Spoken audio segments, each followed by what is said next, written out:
எம்புரான் திரைப்படம் வெளியாகி 2 நாட்களில் பாக்ஸ் ஆபீஸில் சாதனை படைத்துள்ளது. 2019 பிருத்திவிராஜினுடைய இயக்கத்தில் மோகன்லால் நடித்து வெளியான லூசிபர் என்ற படம் ரசிகர்கள் மத்தியிலே நல்ல வரவேற்பை பெற்றது. அரசியலை மையப்படுத்திய இந்த படம் 200 கோடியை வசூலித்திருந்தது. 200 கோடியை வசூலித்த முதல் மலையாள படம் என்ற பெருமையையும் இந்த படம் அப்போது பெற்றுக்கொண்டது. அதன் தொடர்ச்சியாக உருவான படம் தான் எம்புரான். மார்ச் மாதம் 27 வெளியானது. இந்த படத்தினுடைய பிரம்மாண்ட காட்சிகளும் சினி போட்டோகிராபியும் மாஸ் ஆக்ஷன் காட்சிகளும் ரசிகர்களை கவர்ந்தது.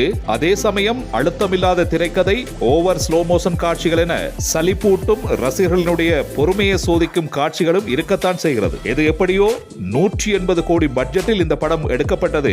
வெளியான 2 நாட்களில் 100 கோடியை வசூலித்ததாக அறிவிக்கப்பட்டுள்ளது. அதேவேளை வெளியான 2 நாட்களில் 100 கோடி வசூலித்த முதல் மலையாள படம் என்ற பெருமையையும் சாதனையினையும் படைத்திருக்கிறது எம்புரான். இந்த வீடியோ பதிவு பிடிச்சிருந்தா லைக் பண்ணுங்க, சப்ஸ்கிரைப் பண்ணி சப்போர்ட் பண்ணுங்க. மற்றொரு வீடியோவில் சந்திக்கலாம். நன்றி, வணக்கம்.